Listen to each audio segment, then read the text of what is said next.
application Kavi Media. Disponible sur Play Store et App Store. Direct, événement, Débat, décryptage, édition spéciale, talk show, magazine, documentaire, actualité, fiction. Avec notre équipe de professionnels et à travers notre antenne dynamique, réécrivons ensemble la plus belle histoire du développement. Kavi TV, regardez la lumière.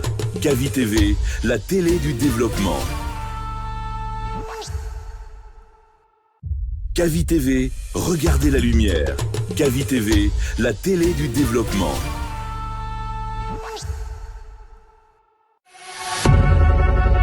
Vous pouvez désormais suivre l'ensemble de nos programmes via notre application Kavi Media. disponible sur Play Store et App Store. Direct, événement, débat, décryptage. Kavi TV, c'est plus qu'une chaîne. C'est la voix de ceux qui construisent, innovent et transforment leur quotidien. Reportages, magazines, débats, documentaires. Chaque contenu est pensé pour informer, éduquer et éveiller les conscients.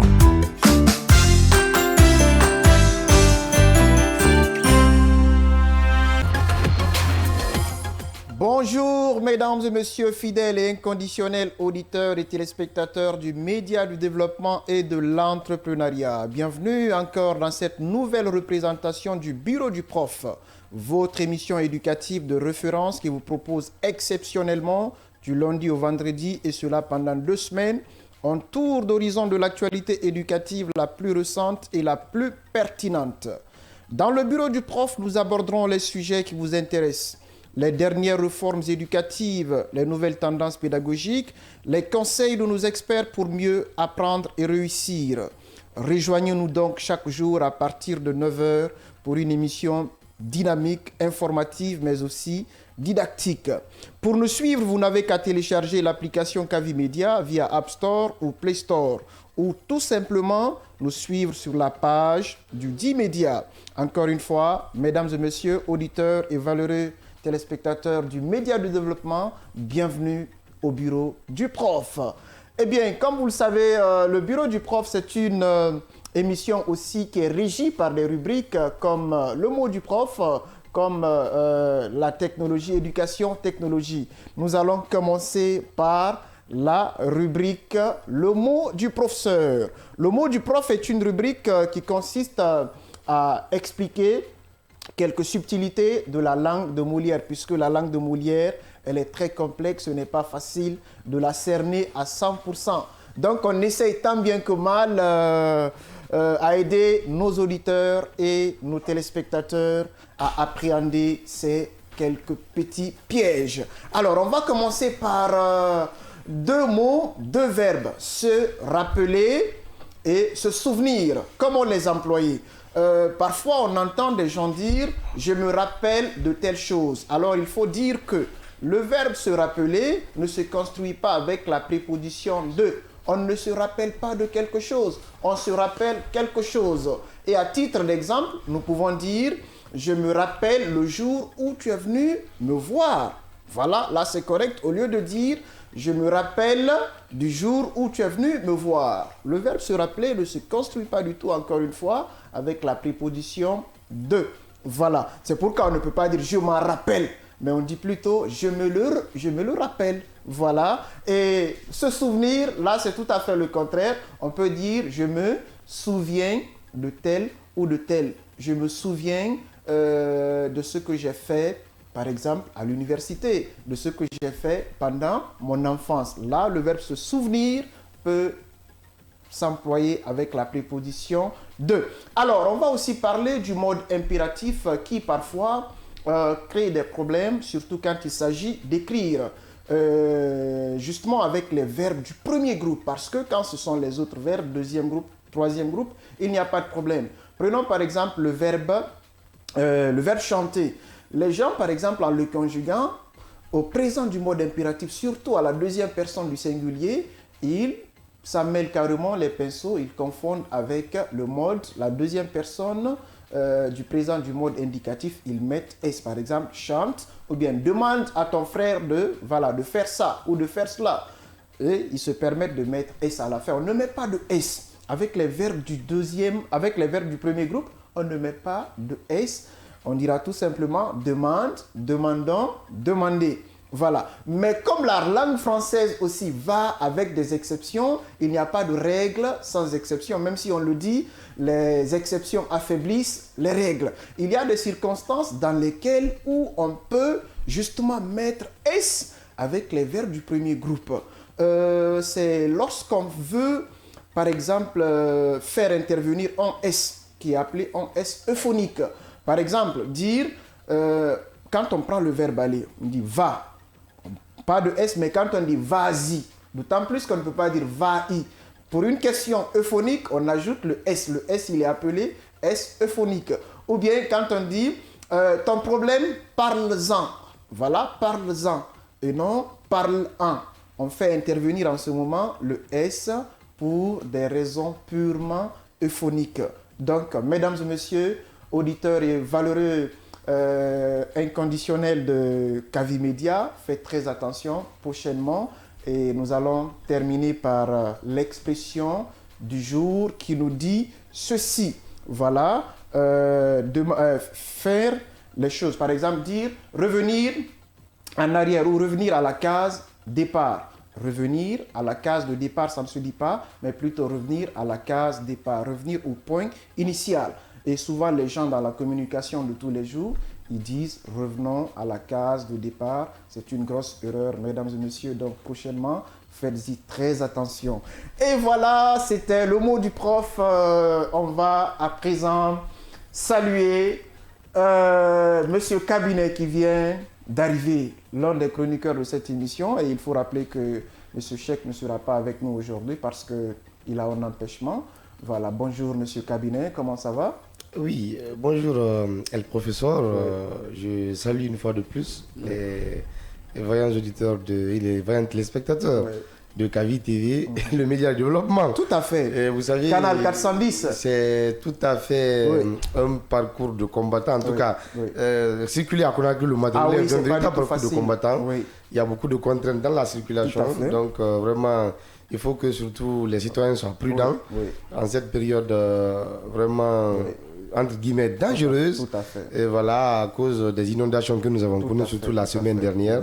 Donc nous appelons chacun à la prudence. Et surtout, encore une fois de plus, les élèves qui fréquentent actuellement les écoles pour les cours de vacances. Les cours de vacances. Voilà, faut-il tu que... ne cesses de le répéter. Hein, non, mais écoutez, faut-il que les parents soit vigilant et surtout soit auprès des leurs. Tout à fait. Et surtout accompagner en tout cas son enfant jusqu'à son école et vraiment aller lui chercher après. Je pense que c'est la moindre des choses. Et je profite aussi vraiment pour dire bonjour à cette éminence grise que nous avons tout à fait en face de nous.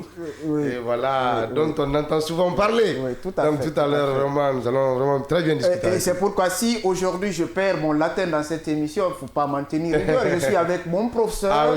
Docteur Mamadou Yayassou. Docteur Mamadou Yayassou, bon arrivé dans notre émission. Bonjour. Merci, bonjour à vous. C'est un plaisir de vous avoir. On sait que vous n'aimez pas trop les médias, vous n'aimez pas trop vous afficher, mais merci pour ce grand honneur que vous nous faites pour être aujourd'hui avec nous sur ce plateau pour discuter d'une thématique assez intéressante qui est la littérature, l'importance de la littérature dans l'éducation et la culture. Parce qu'aujourd'hui, quand on parle d'éducation, même les objectifs de développement durable, les ODD 4 parlent de l'éducation, une manière de mettre une primauté sur l'éducation. Et quand on prend aussi le grand projet, le projet gigantesque, voilà, c'est quoi le projet? Projet Simandou. Il y a le volet Simandou Academy qui met un accent particulier sur l'éducation et la culture. Alors, nous avons aujourd'hui docteur Mamadou Yayassou pour nous parler de ce thème assez important. Et je profite d'ailleurs de ce micro pour le féliciter. Il a été aussi admis comme maître assistant au CAMES, si je ne m'abuse. Voilà, félicitations, docteur. Merci. Alors, nous sommes à vous. Quelle est aujourd'hui l'importance de la littérature. Non, Hassan, vous allez me permettre, le professeur. Je sais que tu as vous allez me permettre, le professeur, parce que nous sommes en face d'un invité, comme je le disais, qui est une éminence. Tout à fait, oui. En matière de lettres, en matière de culture en Guinée. Donc, encore un mot sur Dr Mamadou Yaya. En tout cas, qui de mieux que lui pour vraiment nous dire qui est Dr Mamadou Yaya So. Alors, moi je suis curieux. Est-ce que c'est lui qui a fait le choix des lettres ou simplement ça a été une orientation par défaut et où par la suite, en tout cas, il est devenu très brillant en se mettant à la tâche. Je veux savoir quel a été en tout cas ce petit bout de chemin parcouru par Dr Mamadou Yaya So, notre grand alors, docteur, c'est sa question. Merci. Et je sais que c'est un homme très humble, il n'aime pas trop parler de lui. Merci, monsieur Cabinet. Je suis Mamadou Yaya So. Je suis né en 1981 à Tougué, c'est dans la région de la Moyenne Guinée, où j'ai fait mes études primaires et une partie du secondaire, et avant d'obtenir le brevet et de partir à Kankan pour le lycée. J'ai fait le lycée Morfindian Diabaté parce que j'étais un féru des lettres. J'aime la littérature depuis l'enfance. Et quand j'ai eu le brevet, il n'y avait pas l'option sciences sociales à Tougué. Et moi, je voulais faire coûte que coûte les sciences sociales. Donc, je suis parti rejoindre mes parents. J'étais avec mes grands-parents à Tougué. Je suis allé rejoindre mes parents à Kankan. J'ai fait le lycée Morfindian Diabaté. Après le bac 1, le bac 2 et le concours d'accès à l'université, j'ai été orienté au premier cycle lettres à l'université Gamal Abdel Nasser de Conakry, où j'ai fini avec d'abord un DUG en littérature et linguistique et une licence en lettres modernes et une maîtrise en lettres. Voilà, et j'ai obtenu le master lettres modernes en 2015 avant de commencer des études à l'école doctorale des sciences humaines et sociales dans le parcours et dans le programme linguistique, sciences du langage et lettres et sciences du langage. Et j'ai été diplômé de lettres, au doctorat de lettres en 2021. Voilà, donc c'est un peu ça mon parcours. Et aussi, il a rappelé qu'il a été aussi admis comme maître assistant au CAMES, n'est pas admis, qui le veut. Oui, en tout cas, c'est le fruit d'un travail très très acharné.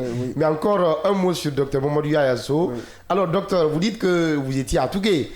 Si je ne m'abuse, Tougué, en tout cas, selon la période qu'il a évoquée, n'était pas une préfecture aussi nantie que cela en matière éducative. Alors, d'où proviennent en tout cas vos premiers contacts avec les livres, ce qui a en tout cas aiguisé votre goût pour la littérature et pour les lettres. En tout cas, est-ce que vous lisiez à l'époque et comment parveniez-vous à l'époque à vous procurer, disons, des livres, docteur? Bien, à l'époque, il n'y avait pas... C'est vrai que j'étais dans une préfecture très éloignée, mais elle était plus rayonnante à mon époque quand j'étais plus jeune que maintenant. Et parce que Tougué, c'était un centre très important et on côtoyait des amis venant de tous les horizons. L'éducation était vraiment bonne parce que moi, j'ai fait l'école primaire à Tougué, j'ai fait le collège à Tougué dans de très bonnes conditions. Et j'étais mieux que ceux qui sont maintenant peut-être. Oui, d'ailleurs, nous comptons aider nos jeunes frères qui y sont maintenant pour qu'ils aient à peu près la même formation que nous. Il y avait des bibliothèques, il y avait également, par exemple, un CLAC, un centre de lecture et d'animation culturelle, où on pouvait se procurer des livres. Il y avait une bibliothèque au collège, par exemple. Moi, j'y allais prendre des livres de français pour pouvoir les lire. Il y avait aussi des livres qu'on pouvait avoir avec les grands frères ou qu'on pouvait nous expédier. Donc il n'y avait pas de télévision en tant que telle, mais les livres étaient vraiment la source de savoir de presque tout le monde. C'est très bien dit. Avant en tout cas de parler aussi du thème, moi j'ai cette petite question à poser à docteur. Il vient d'être admis tout récemment comme maître assistant au CAMES. Le CAMES est le Conseil africain et malgache pour l'enseignement supérieur. Alors, quelles sont les conditions pour pouvoir accéder à ce grade-là? Quelles sont les procédures pour pouvoir y accéder? Parce qu'il n'est pas admis, qui le veut, qui le peut quand même. Oui, il y a effectivement des conditions. Et la première condition, c'est d'avoir le doctorat. Et La deuxième, c'est d'être reclassé au grade d'assistant par son pays. Moi, j'ai été reclassé au grade d'assistant avant même d'avoir le doctorat parce que j'ai été recruté en tant que lauréat de l'enseignement supérieur en 2005 et j'ai été admis au grade d'assistant en 2008. Donc depuis 2008, je suis assistant à l'enseignement supérieur. Donc quand vous avez le grade assistant, vous avez le doctorat. Si vous soutenez le doctorat et que vous n'êtes pas enseignant du supérieur, il vous faut attendre 2 ans avant de postuler pour le grade de maître assistant. Mais moi étant déjà assistant depuis 2008, donc je pouvais postuler au grade de maître assistant dès après l'obtention de mon diplôme de doctorat. Donc si vous avez le grade d'assistant et que vous êtes docteur, il vous faut publier 4 articles au minimum. Donc 4 articles scientifiques. Voilà, il faut dans ces articles, il faut qu'un des articles au minimum ne soit pas tiré de votre thèse. Vous pouvez tirer 3 articles de votre thèse, mais il faut qu'un article soit un article hors thèse. Il faut au moins qu'un des articles ne soit pas publié avec une autre personne. Donc pas que ça soit du plagiat. Voilà, faut pas que ce soit tontine d'articles, comme on dit souvent. C'est-à-dire que vous publiez avec les autres, il faut qu'on voit votre contribution à l'évolution de la science. Il faudrait aussi que quelques-uns de ces articles soient indexés. Voilà, il faut aussi que vous participiez à la vie universitaire. Donc, à côté de vos publications scientifiques, vous devez produire un résumé de tous vos articles pour montrer un peu l'interaction entre ces différents articles. Il faut qu'on évalue vos enseignements.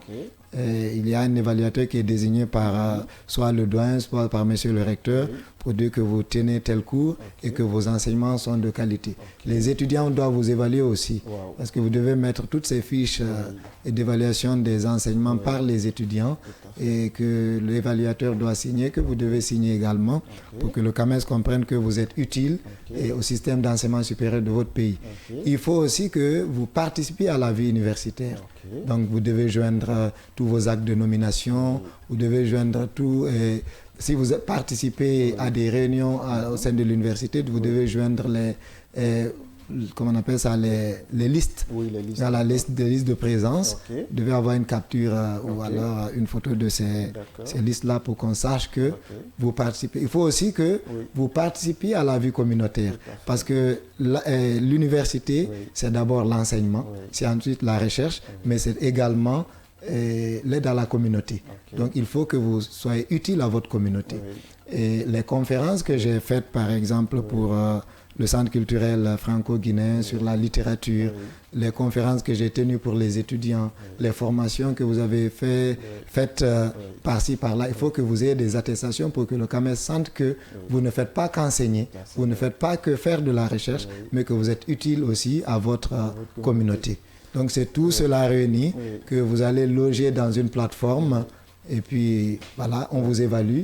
Si le CAMES estime que vous êtes éligible au grade de maître assistant, vous l'êtes, sinon vous êtes ajourné. Ah, ça c'est vraiment très bien dit. Alors, maintenant le thème du jour. Non, docteur, non, nous dites que non. Trop polémiqué. Non, c'est pas pour polémiquer. Alors, vas-y rapidement. Donc, nous avons en face, je le répète encore, une éminence grise de la littérature de notre pays. Tout à fait. Donc, il me semble que, en tout cas, Dr Mamadou Ayassou a vraiment mérité, disons, sa place avec tout ce parcours élogieux. Mais j'ai envie de lui poser une question. Docteur, avant de poser d'abord la question sur la littérature en tant que telle et puis en Guinée, dans le contexte guinéen et africain, moi j'aimerais savoir, vous qui avez aujourd'hui un doctorat dans ce domaine, est-ce que vous avez encore publié un livre littéraire, que ce soit un essai, que ce soit un roman, etc. etc. Est-ce que vous l'avez fait? Sinon, pourquoi ne l'avez-vous pas encore fait, docteur? Mais les hommes de lettres écrivent. Bien, c'est vrai qu'il y a cela en projet. La publication d'un essai ou d'une étude critique, c'est normal et c'est même obligatoire pour notre évolution au sein du CAMES. Mais pour le moment, je me consacre aux articles. Pour aller au grade de maître assistant, je suis allé avec 6 articles. Donc, je suis en train de... Parce que quand vous... Il faut préciser des articles scientifiques. Des articles scientifiques, effectivement. Et aller au grade de maître de conférence, tout ça est remis à zéro. Vous devez partir avec 10 articles. Donc, je dois reprendre, publier 10 articles et je dois publier également des ouvrages sur la littérature guinéenne et sur la littérature en général. C'est en voie, ça va venir.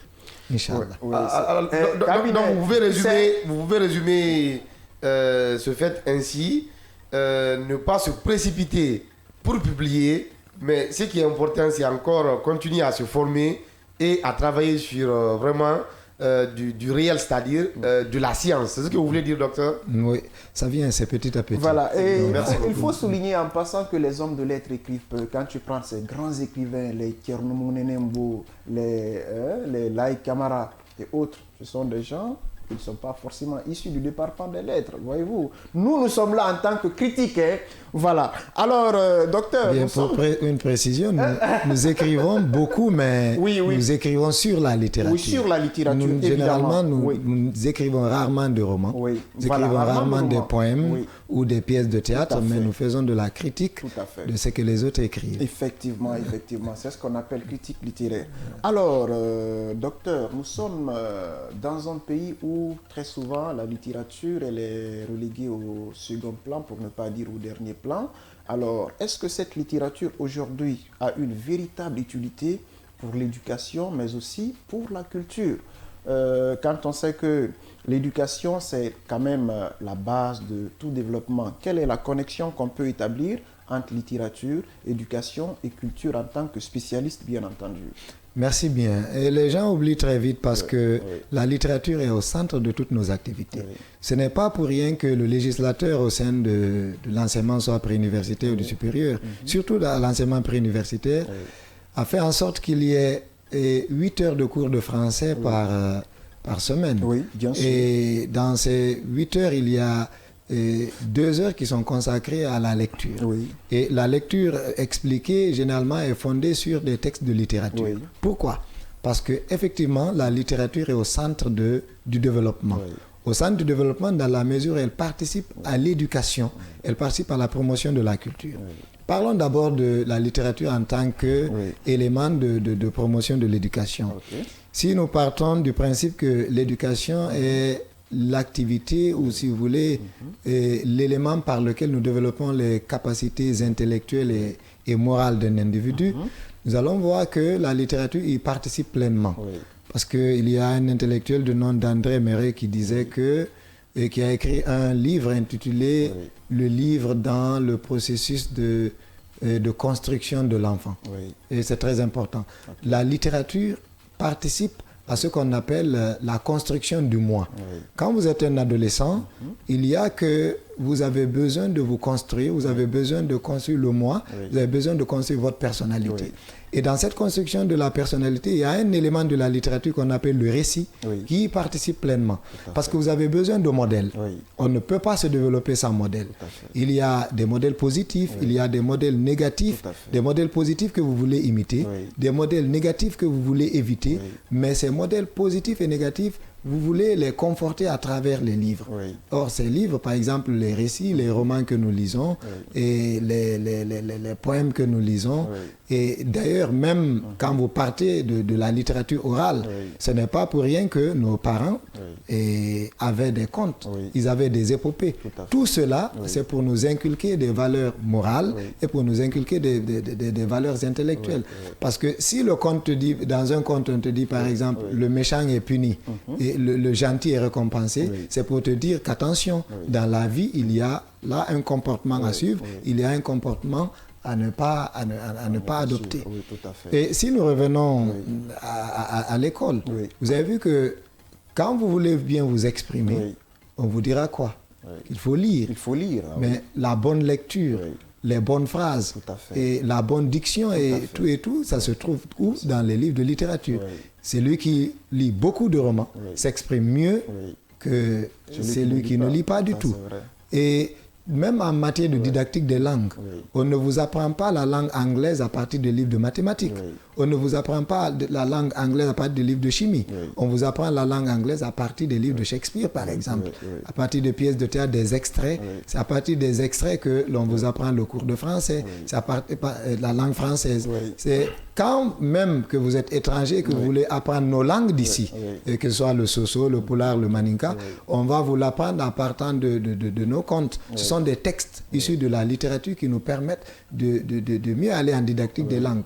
Donc, il y a qu'à la fois, non seulement dans la formation intellectuelle, mais aussi dans la formation de la morale de l'individu, la langue, la littérature est un élément très important. C'est très bien dit, ça c'est une analyse homodiégétique et hétérodigétique. Professeur, docteur, s'il vous plaît, parlez. Mais n'oublie pas, hein, nous sommes des hommes de lettres. Et je le rappelle ici, aujourd'hui je perds mon latin parce que je suis avec votre professeur. L'éminent professeur. Il a été mon professeur de narratologie et de sémiotique. Tu as une question là, cabinet? Beaucoup de questions. D'abord, avant d'aller sur des questions structurantes, moi je veux qu'on aborde d'abord les préliminaires, parce que nous sommes encore dans les préliminaires. Alors, docteur Mamadou Ayasso, lorsqu'un élève obtient, disons, le BEPC en Guinée, le choix des sciences sociales est souvent perçu comme étant un choix de paresse, un choix en tout cas qui tend à éviter la science. Du moindre effort. Voilà, le choix du moindre effort. Donc, comme étant un choix qui voudrait dévier, franchement, les études rigoureuses. Alors, il y a beaucoup de parents qui nous suivent à l'instant et beaucoup d'enfants viennent d'obtenir leur BEPC. Dites aux parents, c'est quoi effectivement les sciences sociales au lycée ou les séries littéraires au lycée? Bien, j'aime souvent le dire à nos étudiants de lettres en les taquinant, que si votre père ou votre mère vous a mis à l'école, c'est que vous a mis dans des problèmes. Parce que si vous allez dans une option en pensant que c'est facile, il n'y a rien de facile en science. Ça, c'est vrai. La science est pas... il y a un de nos collègues, un sociologue, qui nous disait que la science, elle est discriminatoire. Elle ne prend que les meilleurs. Si vous n'êtes pas bien, vous ne pouvez pas évoluer en sciences. Que ce soit sciences sociales, sciences expérimentales ou sciences mathématiques, il y a des difficultés. Ce n'est que par l'abnégation, que par le sacrifice, que vous pouvez devenir quelqu'un de bien. Donc, faire le choix des sciences sociales, il ne s'agit pas de faire un choix parce qu'on veut fuir les mathématiques. Moi, je n'ai pas fait les sciences sociales parce que j'ai fui les mathématiques. Étant donné qu'à mon temps, on faisait le baccalauréat à la fois en mathématiques, en physique, en chimie, et les 10 cours que l'on voit au lycée, il n'y a qu'en géologie qu'on ne faisait pas le baccalauréat en sciences sociales. Sinon, dans toutes les autres matières, on le faisait. C'est pour dire que, et quelle que soit l'option que vous choisissez, il faudrait que vous vous mettiez en tête que vous êtes un intellectuel qui est en train d'être formé. Vous avez besoin de mathématiques, vous avez besoin de tout. Vous allez fuir les mathématiques en sciences sociales et vous allez vous retrouver en sciences du langage, en sciences, en sociologie, et vous allez vous retrouver en économie avec des statistiques. Si vous ne connaissez pas les mathématiques, qu'est-ce que vous allez faire des statistiques? Vous allez faire... Vous allez fuir les mathématiques, vous allez vous retrouver en littérature, et il y a aujourd'hui en littérature ce qu'on appelle les statistiques littéraires. Si vous ne connaissez pas le calcul, vous ne pouvez pas vous en sortir. Vous allez fuir les mathématiques et vous allez vous retrouver devant un cours de sémiotique où la représentation mentale est tellement élevée, où il y a c'est un cours qui fait partie de ce qu'on appelle le dernier degré parmi les objectifs d'apprentissage de Bloom, ce qu'on appelle l'extrapolation. On vous donne un modèle et on vous demande de l'extrapoler. Et c'est extrêmement difficile. Donc, si vous ne... Et le conseil que je donne à tous ces élèves, à tous nos enfants, à tous nos petits frères ou nos petites sœurs qui sont admis au BPC, c'est de faire un choix par rapport à ce qui leur plaît. Tout à fait. Ce qui leur plaît, pas fuir une option pour telle, mais il faut faire le choix par rapport à ce que... Alors, fondamentalement, docteur, quels sont les débouchés disons des études de lettres, parce que beaucoup de parents nous suivent, comme je le disais, les études d'abord en sciences sociales, globalement, et spécifiquement en lettres. Il y a de très nombreux débouchés pour les études de sciences sociales en général. Quand vous êtes un sociologue, n'importe quel projet qui qui voient le jour. Il y a des études d'impact, par exemple environnemental pour le projet Simandou. Un sociologue qui travaille très bien. Et vous avez vu, par exemple, au temps de Ebola, il y avait des réticences. Il y a eu des problèmes avec les équipes médicales qui sont allées que ce soit à Zérékoré ou à Forikaria. Ce sont les sociologues qui ont aidé à résoudre, les anthropologues notamment, qui ont aidé à résoudre ces problèmes. Par exemple, dans le traitement des corps. Et au début, les morts, on les mettait dans des plastiques noirs, dans des zones souvent musulmanes, et on jetait les corps dans des pick-up. Ça a révolté les communautés parce que, à côté du développement scientifique, à côté du développement technologique, à côté de cette économie qu'on vante tant, il y a l'imaginaire qui est derrière. L'humain n'est pas qu'un être scientifique, n'est pas qu'un être qui veut satisfaire ses besoins économiques, ses besoins financiers.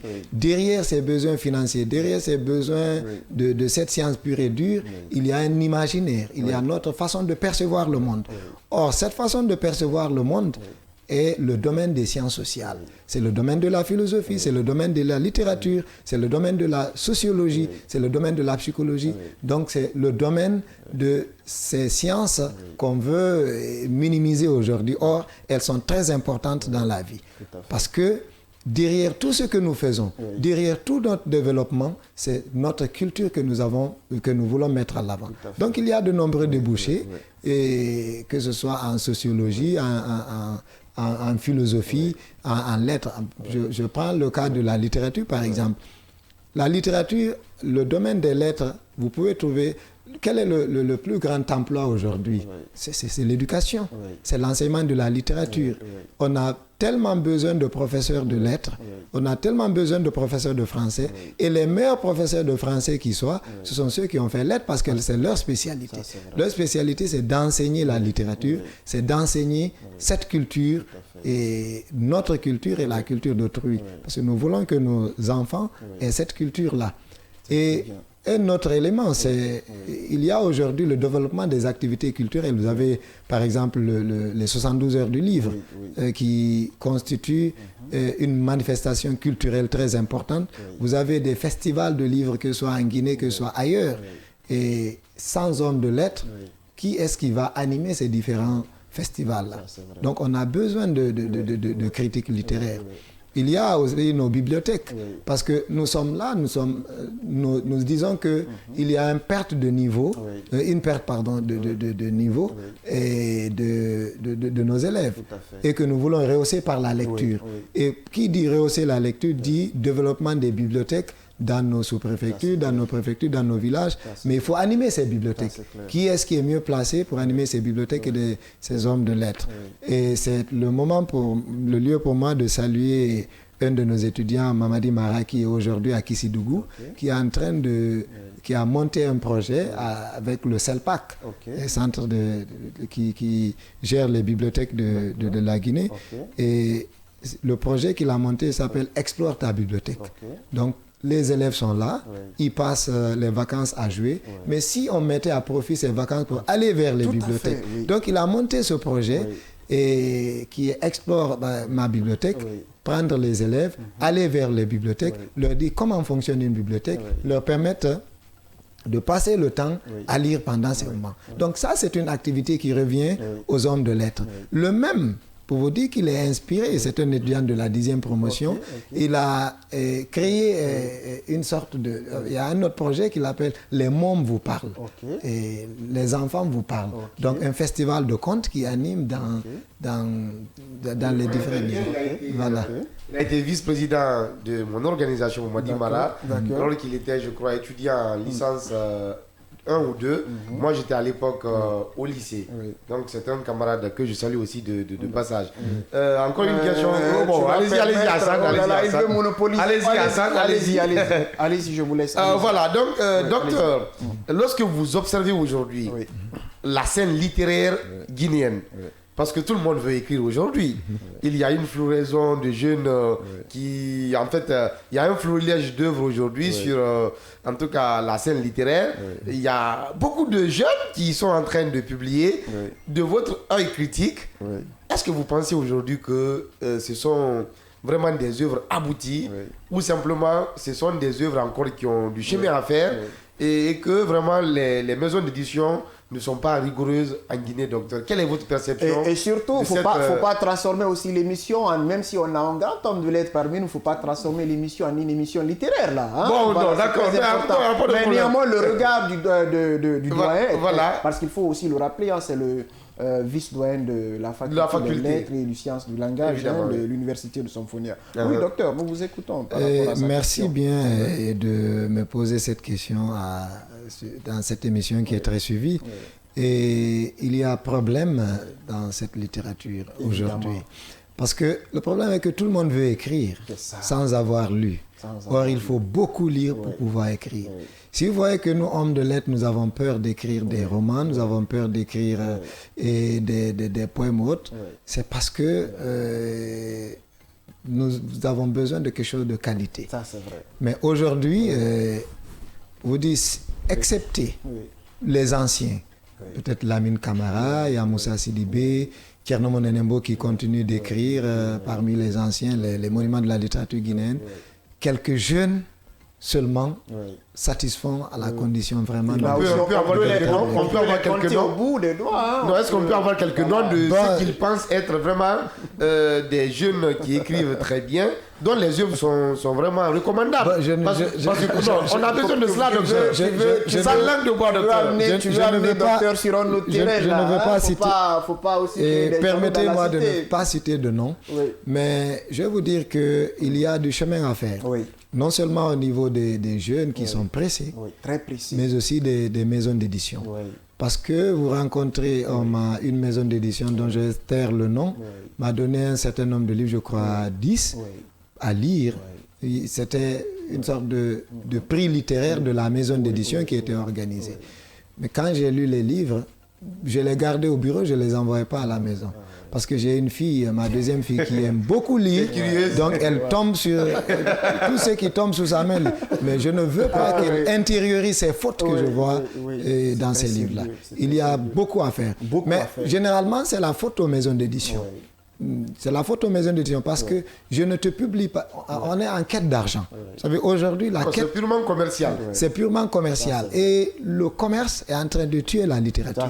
Or, la littérature guinéenne est l'une des plus respectables en Afrique. Nous avons connu de grands hommes de lettres comme Camara Lai. La Guinée, c'est le pays de Camara Lai. C'est le pays de Thierno Monenembo, d'Alioune Fantouré, de William Sassine, de Lamine Camara, de Libar Fofana. Ce n'est pas n'importe quel pays en matière de littérature. Donc, il ne faut pas que l'on fasse ce crime de lèse-majesté en voulant aller trop vite. Il faudrait bien que... la gloire imméritée. Mais parce que les maisons d'édition, la plupart d'entre elles refusent d'avoir un comité de lecture sérieux. Il faut un comité de lecture sérieux qui juge les œuvres, soit... Et qui soient constitués des universitaires. Des universitaires, d'écrivains confirmés. Donc, qui puissent avoir un œil averti et pour dire que cette œuvre peut-être... il y a non seulement la qualité littéraire, mais aussi le langage qui est scié pour être publié. Sinon, nos enfants courent à parce la que perte. même quand vous prenez le style narratif, la narration, elle se fait pêle-mêle, il n'y a pas de respect du schéma qui n'est. Il n'y a pas de cohérence. Voilà, il n'y a pas de cohérence. Alors, vous êtes dans l'émission Le Bureau du Prof. Aujourd'hui, c'est une masterclass qui vous est offerte par Dr Mamadou Yaya Sow. Et vous pouvez appeler, parce que l'émission elle est interactive, vous pouvez appeler sur le numéro du standard, le 629 95 67 67. Le 629 95 67 67 pour participer à l'émission ou en tout cas poser des questions à Dr Mamadou Yaya Sow. Je rappelle qu'il est vice-doyen de la faculté des lettres et sciences du langage de l'université générale Lansana Conté de Somphonia et aussi admis comme maître assistant au CAMES. Alors, docteur, moi, j'ai une autre question à vous poser.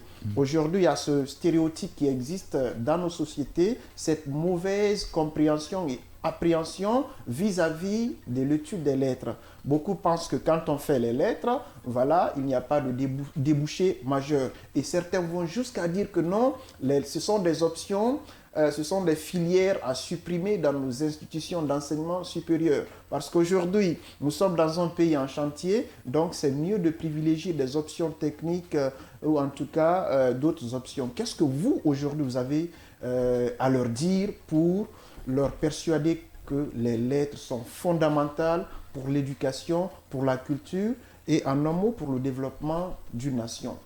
Bien, les lettres sont très importantes dans le développement d'une nation. L'erreur qu'il ne faut jamais commettre et que beaucoup de pays n'ont pas commise, c'est de supprimer des lettres. On parle aujourd'hui de l'université de Harvard comme une très grande université. Quelle que soit la crise que les grands pays connaissent, ils ne suppriment pas la littérature. Parce que la littérature est un élément incontournable de la vie d'une nation. Tout à fait. La littérature est une sorte de capteur dans un véhicule. S'il y a une panne sociale, la littérature est un élément qui avertit que la société est en mal. Lisez un roman. Le roman vous permet de dire quel est l'état de la société. Vous avez vu aujourd'hui, vous avez dit qu'il y a un problème en matière de littérature en Guinée. Comment vous l'avez su? C'est en lisant les romans. Justement, c'est en lisant. Donc, si vous pensez que le niveau en langue française baisse, la littérature est là pour nous donner une alerte, pour lancer l'alerte, pour dire attention. Vous avez lu des œuvres, vous avez vu que le français n'est pas bon. Alors, où est-ce qu'il faut... Et donc, la littérature est ce signal-là qui dit que attention, nous avons un problème, il faut le corriger à la base. Si les gens écrivent mal, donc c'est la littérature qui nous a permis de dire que voilà, il y a un problème niveau. Et il ne faut pas aussi perdre de vue que la culture est un élément important pour une société. Et prenons l'exemple de l'Occident. Après la Deuxième Guerre mondiale, il y a eu un plan de reconstruction de l'Europe, financé par les États-Unis, qu'on a appelé le plan Marshall. Le plan Marshall, Il y avait des conditions dans ce plan Marshall. L'une des conditions était que les Européens devaient diffuser des films américains. Et le cinéma, ça fait partie de quoi? Ça fait partie de la culture. C'est dire que derrière l'armada économique, derrière l'armada scientifique, tous ces pays qui viennent nous aider cherchent à véhiculer une certaine image de leur culture. Donc, le combat est avant tout un combat culturel. Si, pour une question de développement économique, pour une question de développement scientifique, vous perdez de vue votre culture, vous n'existez plus. Parce que derrière la science, derrière tout ce que l'homme fait, il y a un imaginaire. Il y a la question de savoir qui vous êtes. Si vous perdez la notion de savoir qui vous êtes perdu. Or, pour finir, la littérature est la mémoire de l'imaginaire d'un peuple. Si vous n'avez pas de littérature, vous n'avez pas une mémoire pour porter votre imaginaire. Je vois Cabinet qui piaffe d'impatience, mais il faut rappeler encore une fois que l'émission elle est interactive, donc les auditeurs peuvent nous appeler pour y participer en appelant le numéro du standard, le 629 95 67 deux fois, le 629 95 67 deux fois. En tout cas, aujourd'hui, nous sommes là avec notre stylo, on fait des prises de notes. Oui, allez-y. Alors, parlant de culture, l'intervention du docteur m'a beaucoup retenu mon attention, mais je voudrais qu'il commente cette affirmation que je vais citer. Elle est de Jacqueline de Romilly, qui a écrit dans Nos anciens professeurs, publié en 1969. Hors de tous les luxes, la culture est le moins réservé à l'argent, le plus propre à nier et transcender toute hiérarchie sociale. Et nous nous exprimons dans un contexte d'explosion, disons, des moyens d'information et de communication moderne. Que pensez-vous de cette affirmation de Jacqueline Romilly, docteur? Bien, moi je pense que la culture est un élément très important dans la vie d'une nation. Et il est important qu'elle le souligne. Parce que vous avez vu un pays comme le Burkina Faso, par exemple, s'est développé à travers sa culture. Notamment ce qu'ils appellent le FESPACO, Festival du cinéma ouest-africain. Et ils ont un autre élément un autre événement très important qu'on appelle la Philo, la foire internationale du livre de Ouagadougou. Et c'est ce que la Guinée est en train de remettre au goût du jour à travers le festival de contes pour enfants, les 72 heures du livre et les prix littéraires que nous connaissons aujourd'hui comme celui du CIRD, comme le ministère de la Culture a très bien compris ça et que la littérature est un élément très important de promotion de la culture. Ça permet aussi de gagner de l'argent parce que les gens pensent que quand on dit littérature, il n'y a pas d'argent dedans. Aujourd'hui, à travers ce qu'on appelle le Grand Prix littéraire du président de la République, il y a une prime de 250 millions de francs guinéens qui est proposée au premier et puis une prime, je crois, de 150 millions ou de 100 millions à la maison d'édition dont l'auteur va remporter ce prix. Donc, il ne faut pas que les gens pensent que la culture doit être le parent pauvre ou qu'il n'y a pas d'argent dans la culture. Alors, est-ce que vous pensez aujourd'hui que la littérature en Guinée est en train de transcender toute hiérarchie sociale en Guinée? Est-ce que vous ne pensez pas que, malgré l'explosion des moyens d'information et de communication, que la littérature, en tout cas, reste réservée à une classe donnée aujourd'hui en Guinée, docteur? Bon, à une classe élitiste, s'il faut le dire. Exactement. Et je ne crois pas qu'elle soit réservée à une classe d'élite. Et elle est réservée à tout le monde, sauf que les moyens de communication font que peu de gens vont vers la littérature. Peu de gens lisent. Et c'est à nous, parents, à nous, intellectuels, d'aider. Allô? Bonjour. Oui, docteur. Les auditeurs sont là. Oui, bonjour monsieur. Comment vous vous appelez? Vous nous appelez d'où? Ça va, alhamdoulilah. C'est Aliou de Lambagne. Oui, monsieur Aliou, nous vous écoutons. Bienvenue dans l'émission Le Bureau du Prof. En fait, je vous écoute avec intérêt vraiment, parce que c'est très important, votre émission, elle ne se dirige pas vers la politique aujourd'hui. Merci. On parle de la littérature. Donc, moi, je voudrais suggérer au docteur, si nos institutions ne peuvent pas faire des livres pour nos écoles de primaire, chaque institution fait un livre pour l'histoire de la Guinée au moins. D'accord. Parce qu'on étudie ce qui est de l'Odan beaucoup, surtout ici. Oui. Et si les écrivains aussi pouvaient se réunir et faire des livres qui parlent de la Guinée. D'accord. Sans que chaque personne ne dise que c'est lui seul qui peut faire un livre. D'accord. Être populaire, vous voyez. D'accord. Beaucoup de choses sont politiques chez nous ici. Oui, c'est vrai. Alors, vous voyez. Oui. C'est ce que je veux, moi. Allez, merci vraiment. Oui. Merci bien. Ouais. Merci et au revoir. Passez une excellente journée. Oui, docteur, vous avez entendu cela. Aujourd'hui, lorsque nous prenons les programmes d'études, c'est juste pour m'inscrire un peu dans le même sillage, dans le même ordre d'idées que celui qui vient d'appeler. En fait, il y a par exemple dans le programme de littérature, on met un accent parfois sur la littérature française, la littérature anglaise avec les Shakespeare et autres. Est-ce qu'aujourd'hui il n'est pas important de se recentrer sur la littérature guinéenne? Parce que nous avons quand même, vous l'avez vous-même dit, nous avons des écrivains de référence. Allô, un auditeur encore. Allô, bonjour. Oui, bonjour. Oui, comment vous vous appelez? Vous nous appelez d'où, monsieur? C'est M. Baldé Alpha Omar, prof de français.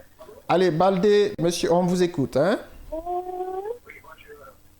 S'il vous plaît, éteignez le poste radio ou en tout cas, vous vous en éloignez un tout petit peu, s'il vous plaît. Ok. Voilà. Allez, oui, je l'ai éteint. Ouais. Allez. Ça va maintenant. Oui, on vous écoute. Vous me recevez? Oui, on vous reçoit. Très bien. C'est M. Baldé Alpha Omar. Voilà. Docteur, c'est mon oncle, en fait. Je suis professeur de français au lycée. D'accord, d'accord. Il vous écoute. Alors, je vous suis vraiment avec intérêt. Merci. Voilà, je voudrais poser une question à docteur, s'il vous plaît. Allez-y, vous avez carte blanche. Voilà, quel est son regard par rapport au contenu enseigné au lycée, les programmes, même pas au lycée seulement, mais au secondaire. Oui. Quel est son regard par rapport au contenu qui est enseigné au secondaire? Ok.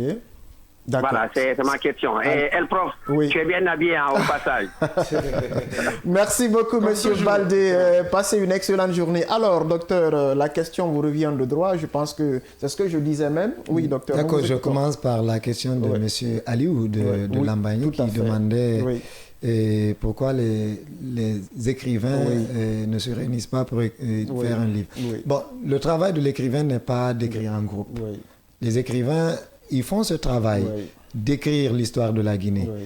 Quand je prends les romans de Lamine Camara Kapi, que ce soit Safrin le Dieu le Fouet, que ce soit Notugol, que ce soit Mariam Ouaraba ou autre, ce sont des livres qui nous renseignent sur notre histoire. Ça nous permet d'ailleurs de revenir sur la thématique de l'émission. Tout à fait. Et la littérature comme véhicule de la mémoire d'un peuple. Quand vous lisez Safrin, vous comprenez tout de suite quelle est la culture. Qu'il aurait écrit en prison. Qu'il l'a écrit en prison, effectivement. Vous comprenez tout de suite la culture du mandingue. Oui. Et quand vous prenez un livre que Yamoussa Sidibé vient de publier, Les écumes de la rancœur sur Nyarabeli, et le personnage controversé de Nyarabeli, qui est une reine qui s'est mouillée dans l'esclavage. Donc, il y a ces écrits.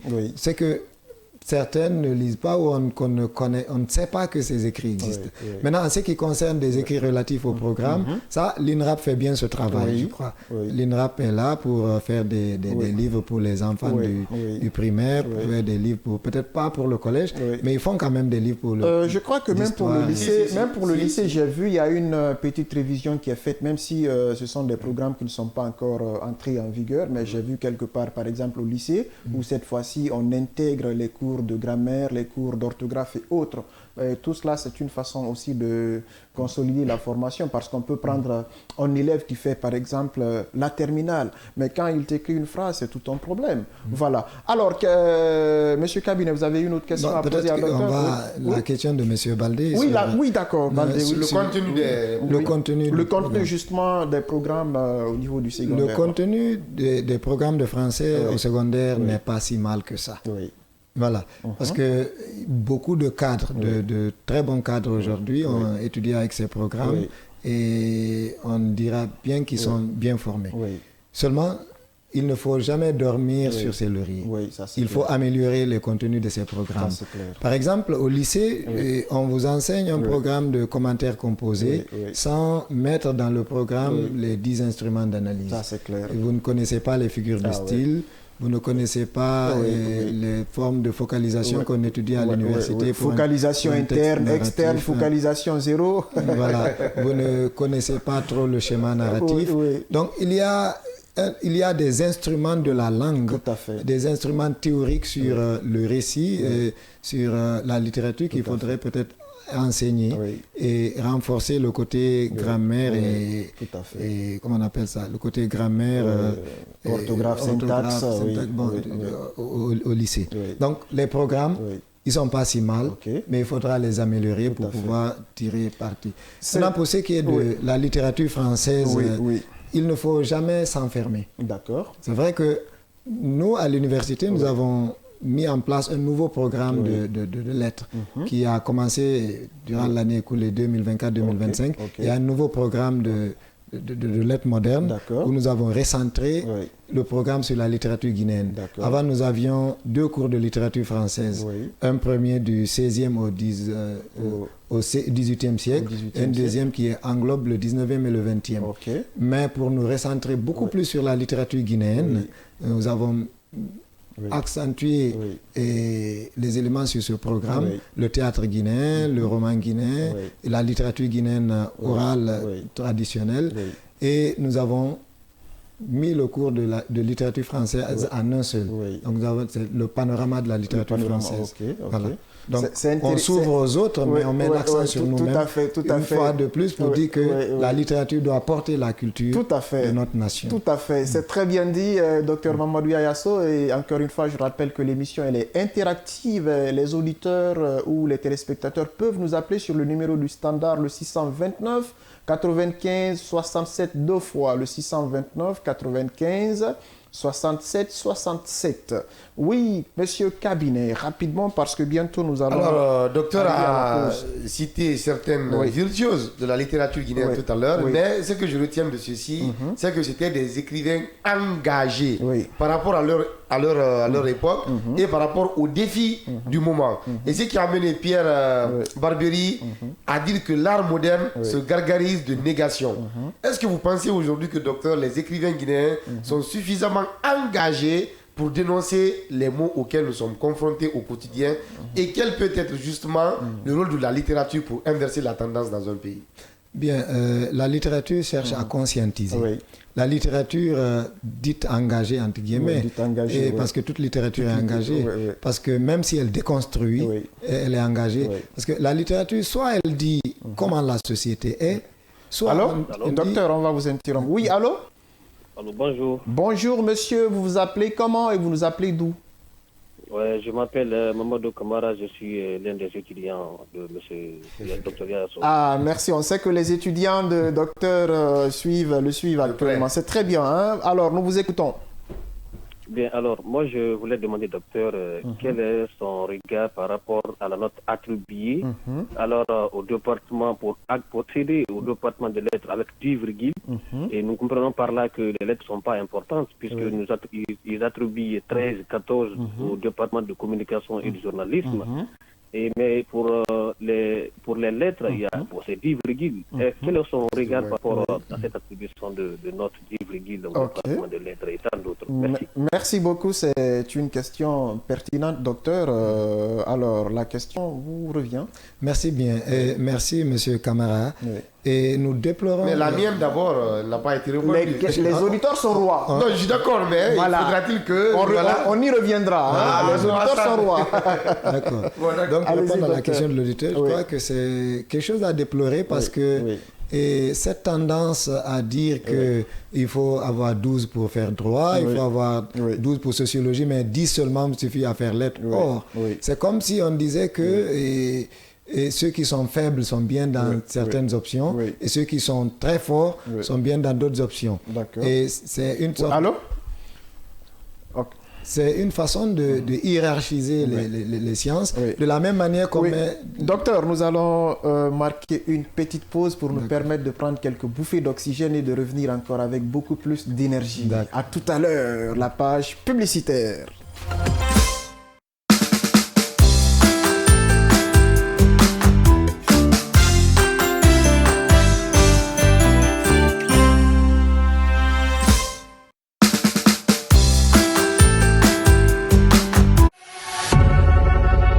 Vous pouvez désormais suivre l'ensemble de nos programmes via notre application Gabi Media. Disponible sur Play Store et App Store. Direct, événement. Débat. Chez Mondial Express, nous transformons vos voyages en une expérience inoubliable. Faites confiance à notre expertise pour des services de qualité supérieure.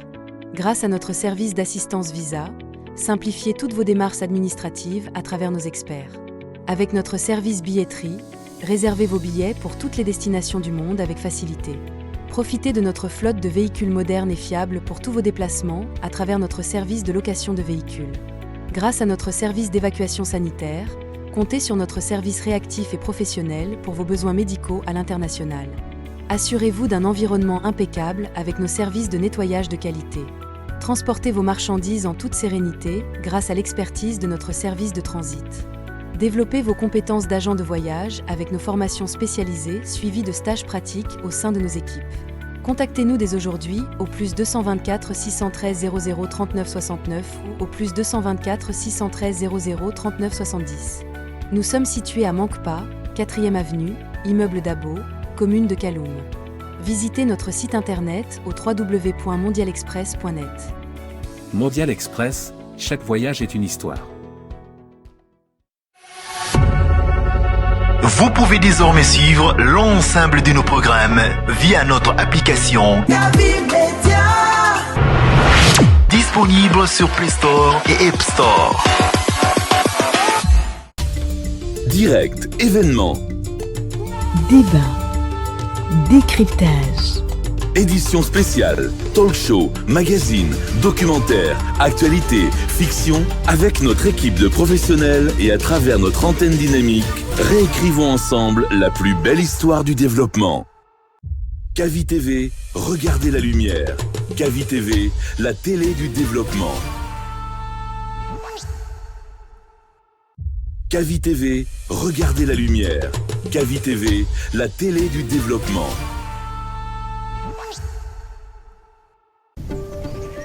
Kavi TV, c'est plus qu'une chaîne. C'est la voix de ceux qui construisent, innovent et transforment leur quotidien. Reportages, magazines, débats, documentaires. Chaque contenu est pensé pour informer, éduquer et éveiller les consciences. Agriculture, éducation, santé, environnement, entrepreneuriat. Les vrais enjeux du développement sont au cœur de notre mission. Kavi TV.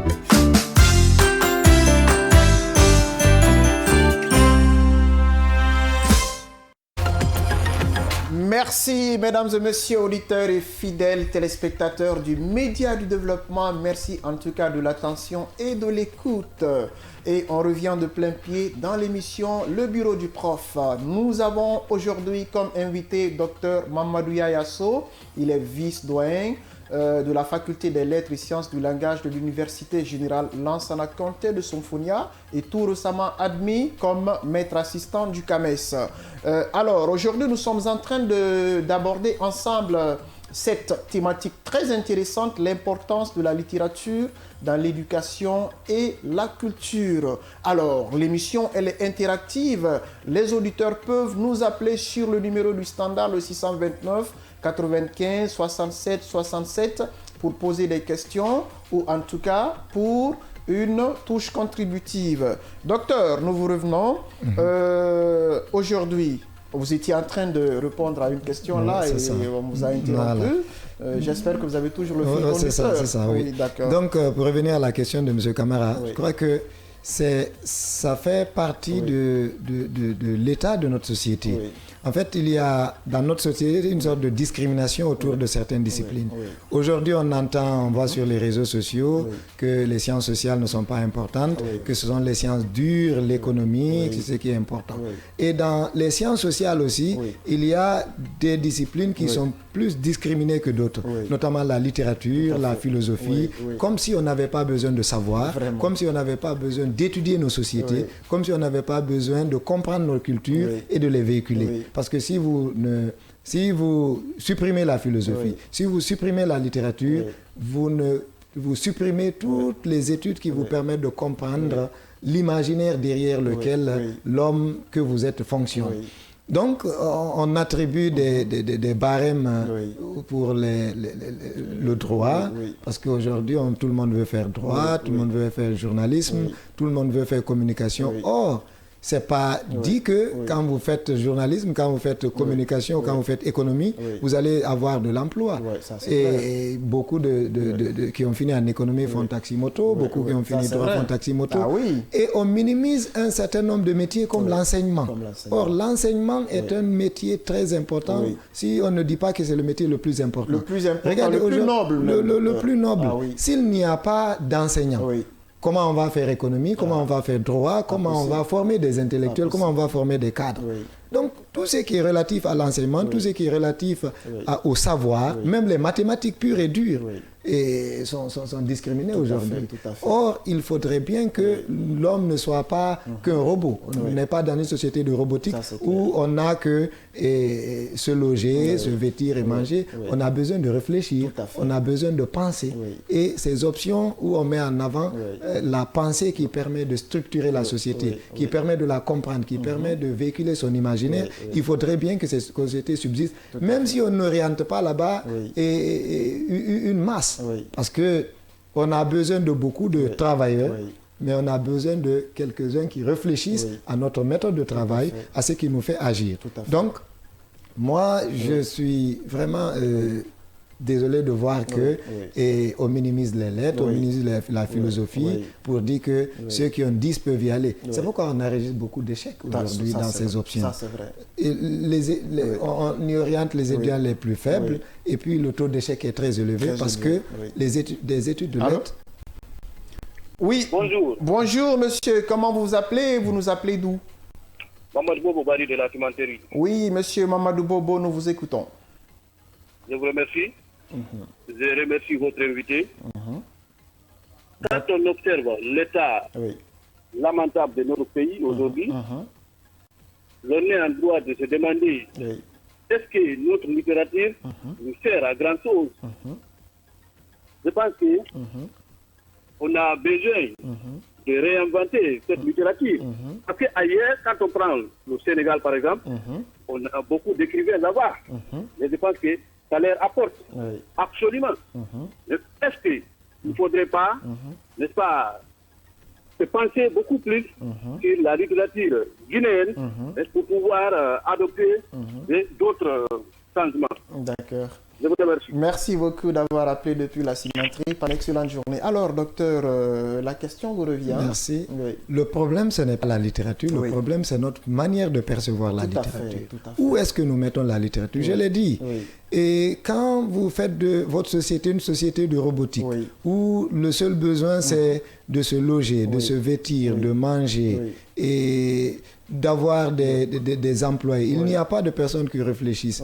Alors, carrément, vous allez mettre tout ce qui est du domaine de la réflexion de côté. Vous allez mettre la culture de côté.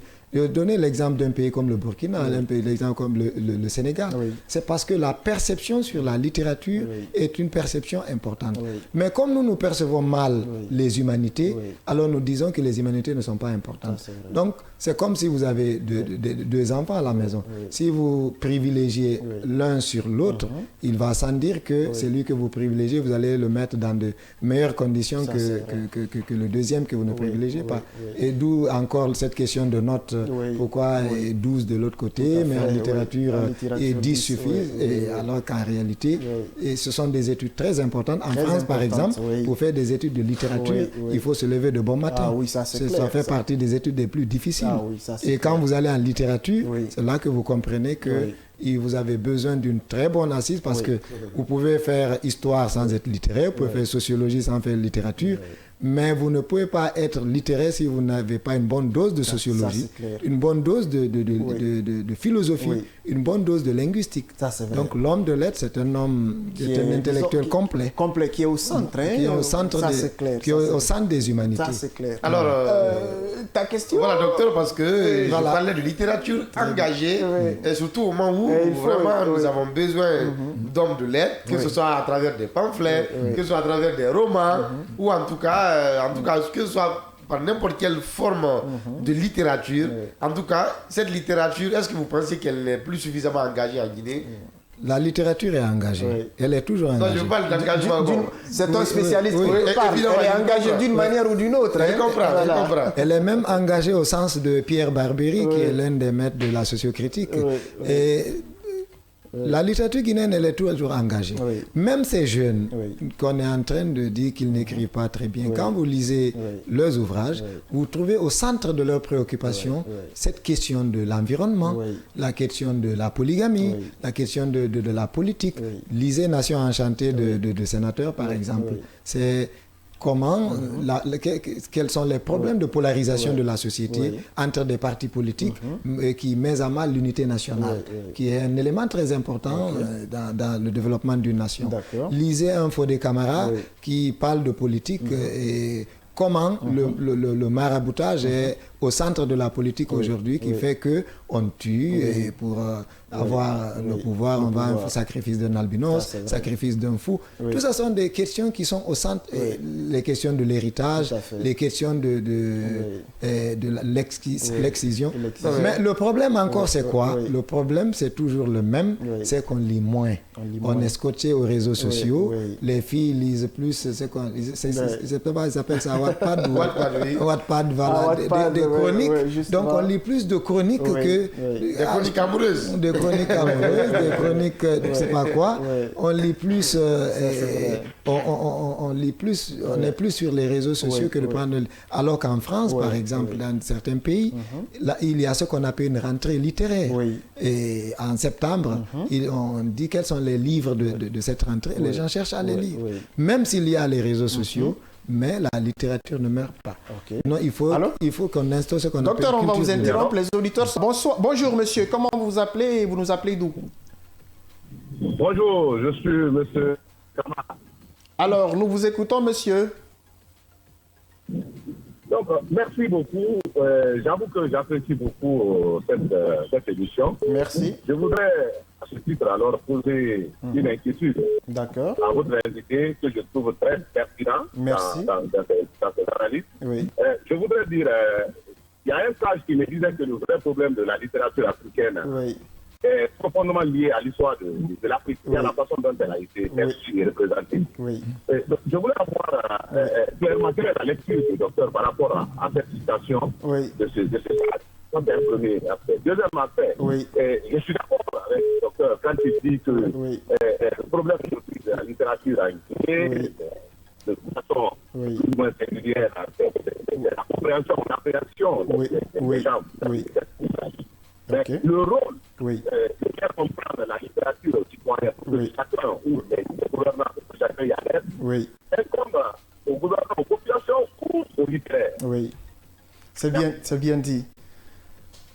Merci beaucoup. Je reconnais d'ailleurs cette voix, on dirait que c'est le directeur général même du média qui vous pose cette question. Hein? Voilà, c'est tellement intéressant ce qu'on dit là. Merci Allez, on beaucoup. vous écoute. D'abord, le problème de la littérature africaine liée à la représentation, c'est vrai. Et il y a qu'on est en train de changer cette tendance. Parce que l'Afrique a ce problème de représentation. D'où l'intérêt de conserver ces options qui véhiculent notre imaginaire, qui permettent de voir, d'appuyer notre perception de nous-mêmes. Tout à fait. Parce que comme il le dit, l'Afrique a été représentée sous un prisme, et sous un mauvais prisme, d'abord par l'Occident. Et cette littérature aussi, à ses débuts, n'a été analysée que par des Européens. C'est Jacques Chevrier, c'est Bernard Mouralis, ce sont en tout cas, ce sont de grands intellectuels de l'autre côté qui perçoivent notre littérature, qui nous l'expliquent. Et les instruments utilisés pour expliquer la littérature africaine ont été souvent des instruments forgés pour une autre littérature. D'où le colloque, je ne sais pas, c'est de 1970 ou 72 de Brazzaville, où les intellectuels africains se sont dit, attention, nous regardons la littérature africaine avec des théories de la psychanalyse, la sociocritique, le structuralisme, qui sont des théories développées d'abord en Europe. Et si nous développions nous-mêmes nos théories pour regarder la littérature, d'où le développement d'une théorie comme l'ancrage culturel, la poétique magique et autres, qui sont des théories africaines pour observer l'élément littéraire africain. Aujourd'hui, ces choses sont en train de changer. Cette représentation de la littérature africaine, vue par les Africains avec des instruments africains, est en train de donner notre tendance à cette littérature. Et la deuxième question... je crois qu'il parle de la vulgarisation de la littérature. Ah oui, vient-elle la vulgarisation... aux gouvernants ou bien à la population réellement? C'est tout le monde. D'abord les littéraires. Nous, hommes de lettres, nous avons le devoir d'expliquer cette littérature, de l'enseigner, de la vulgariser. Les médias, vous avez un rôle. Ces émissions littéraires que nous avons par-ci, par-là, ont ce rôle-là. Les gouvernants, en Guinée, le gouvernement est en train de prendre ses responsabilités par rapport à cette vulgarisation de la littérature. Avant, le concours Miss Guinée était... c'est toujours un très grand concours. Il n'y avait... Le prix littéraire le plus important en Guinée était porté par une institution privée, c'était le CIRD, le prix William Sassoon. Oui, justement. Mais aujourd'hui, il y a le grand prix du président de la République, qui est doté de moyens très importants. Donc, ça donne envie d'écrire. Ça donne envie d'écrire et de publier en Guinée. Parce que ce sont les écrivains qui ont publié en Guinée qui vont être primés. Donc, le gouvernement est en train de jouer son rôle. Et je rappelle même que j'ai un roman aussi en gestation que je ferai lire au docteur. D'accord, très bien, merci. Donc, un roman que nous suivrons de près. Allô? Ok, allez-y, monsieur. Voilà, docteur, il y a des éléments de l'art qui sont, je ne dirais pas moins développés en Guinée, mais qui sont banalisés en Guinée. Lorsque je prends la musique, en Guinée, on chante comme on veut.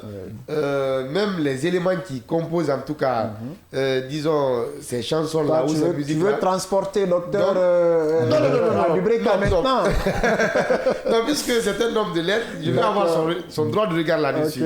En plus, nous avons le cinéma. Nous avons des débrouillards qui se... En tout cas... qui se battent corps et âme pour faire des productions. Justement. Nous avons aussi des jeunes poètes, ou en tout cas des poètes que nous avons sur la scène. Sur ces trois formes d'art, quel est véritablement votre regard dans le contexte guinéen? Bien, nous aimons un peu l'informel en Guinée. C'est comme notre football. Vous avez vu, c'est chacun, on a le talent et on veut se débrouiller avec ce talent. Or, quand vous avez le talent et que vous étudiez, ça donne encore plus. comme les écoles de football. Tu as le talent pur, tu vas dans une école de football où on t'apprend la technique. Tu as un talent, tu vas à l'école de cinéma où on t'apprend les techniques de prise de vue et le montage d'un scénario. Tu connais de la musique, tu as le talent musical, tu vas dans une école de musique où on t'apprend à bien arranger, on te dit quelles sont les notes musicales, quel instrument va mieux avec cette voix, etc. Donc je crois qu'il y a un travail de professionnalisation à faire. Alors je vous donne le nom de quelques virtuoses de la littérature guinéenne, en tout cas, ou des poètes. Si je cite par exemple, je vous donne par exemple un nom, vous me donnez une œuvre qui vous a marqué et vous dites pourquoi. Ahmed Tidjani Cissé. Ahmed Tidjani Cissé, au nom du peuple.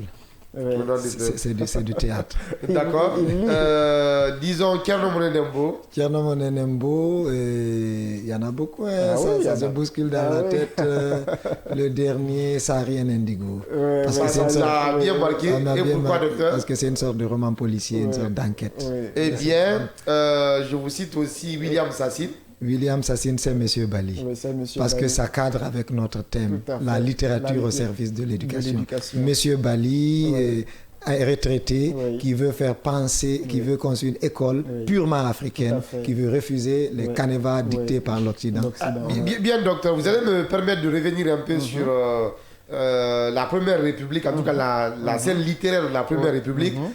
Pourquoi est-ce que sous la Première République, on n'assistait pas à une certaine à une certaine récurrence de la publication des œuvres littéraires en Guinée? Est-ce que c'est parce qu'il y avait un monopole d'État sur les publications ou bien parce que véritablement les intellectuels avaient peur de publier, docteur? Il publiait, mais je vous rappelle une citation qui était souvent donnée au bac. La littérature africaine des indépendances est une littérature de l'exil. De l'exil, oui, ça c'est vrai. Ils écrivaient, mais de l'étranger. Non, je parle de ceux qui étaient en Guinée. Ah oui, ceux qui étaient en Guinée écrivaient, mais c'était souvent des écritures de...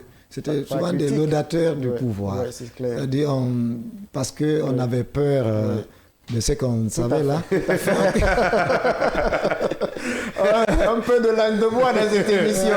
Alors, vous êtes dans le bureau du prof. Vous pouvez aussi appeler sur le numéro du standard, le 629 95 67 deux fois. Le 629 95 67 deux fois. Nous avons comme invité Dr Mamadou Yasso, vice-doyen de la faculté des lettres. Chargé des études. Chargé des études, chargé voilà. de recherche.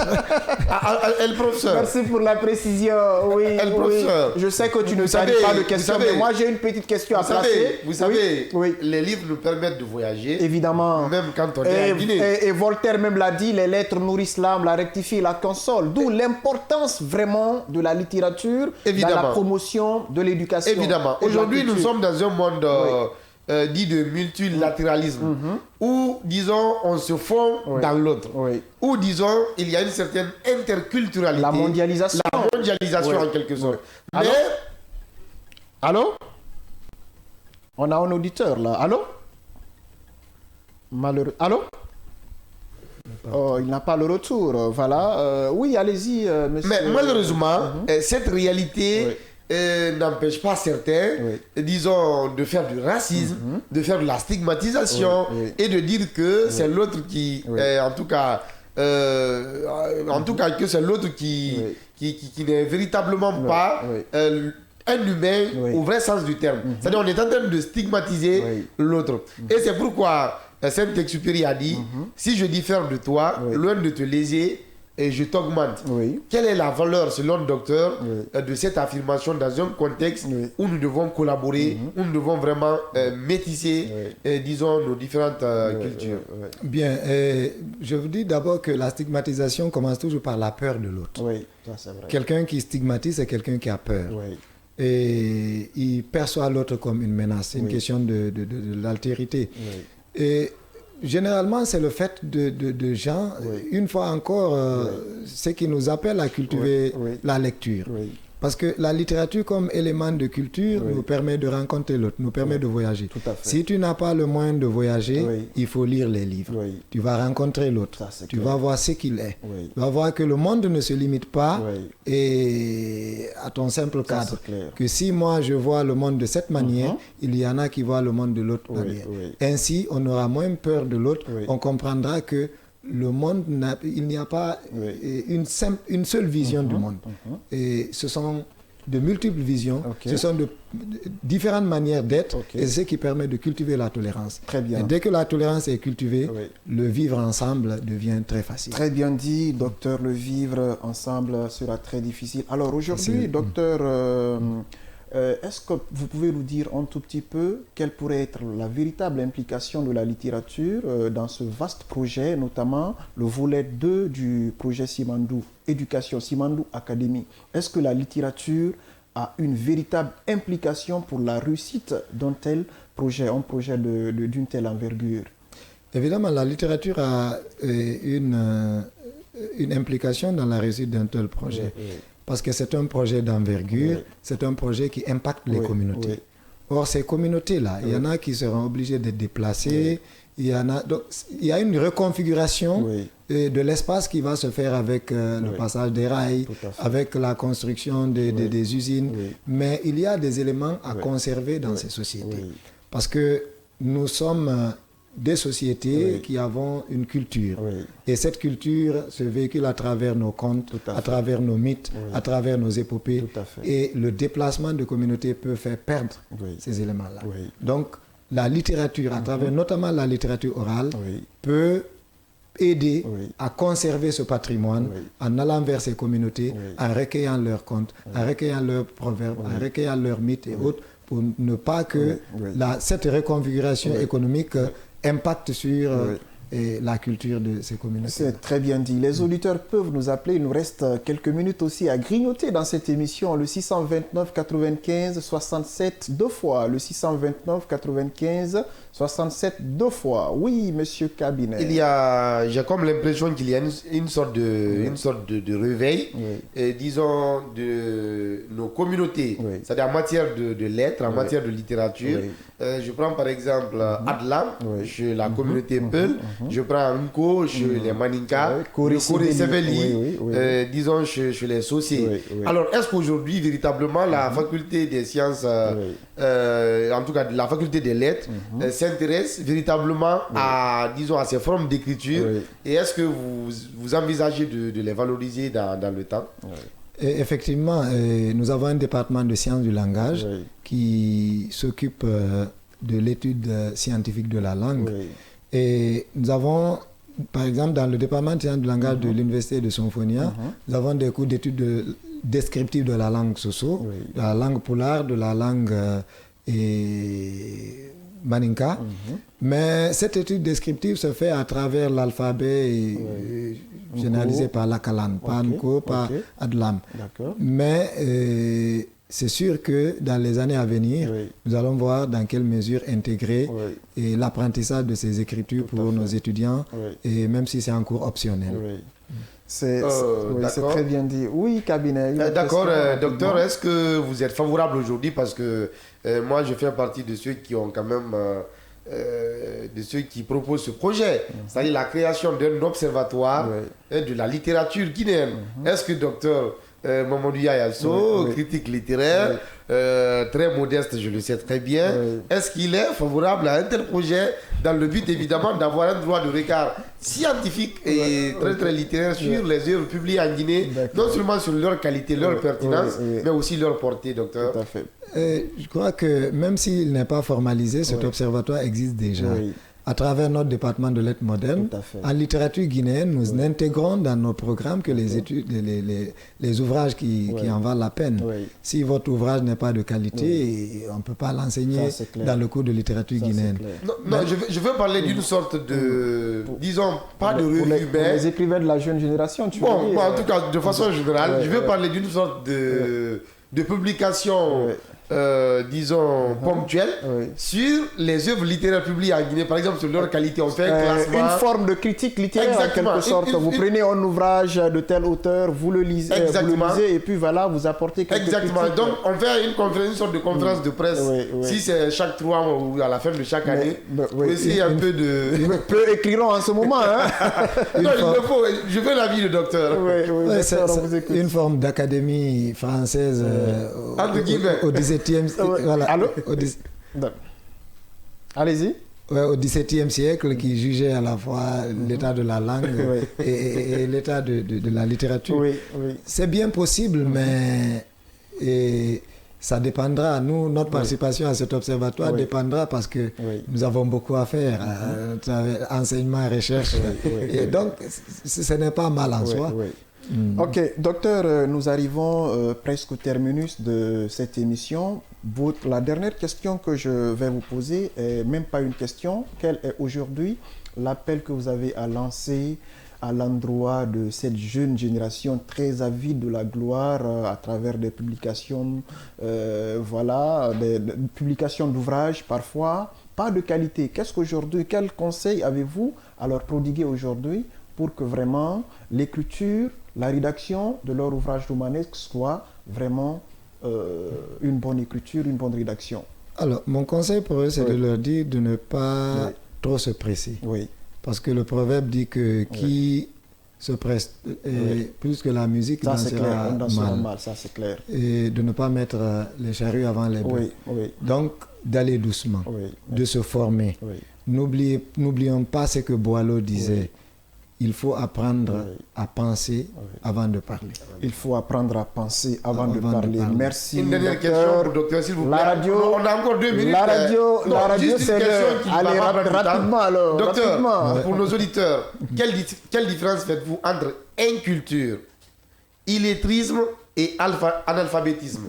Bon, ça, je laisse cette question aux spécialistes de l'éducation. Voilà. Non, parce qu'il y a une sorte d'inculture aujourd'hui. C'est bon. Ça n'intéresse. Nous vous remercions, docteur. Merci beaucoup. Nous vous remercions, nous avons vraiment beaucoup aimé. J'espère que j'ai bien prononcé. Oui, bien sûr. La liaison, elle est bien faite. Merci vraiment. C'est une émission dédiée à l'éducation. Alors, ça a été un réel plaisir de recevoir sur ce plateau de Kavi Média dans l'émission le bureau du prof, le docteur Mamadou Yaya So, vice-doyen de la faculté chargée des études à l'université générale Lansana Conté de Somfonia et admis aussi comme maître assistant du CAMES. Et Monsieur Cabinet, merci à la technique Mamadou Diallo et toute son équipe. Ici derrière le micro pour la présentation, Alpha Sanbari. Appelez-moi le professeur si vous le voulez. À demain, au revoir à la même heure. Merci.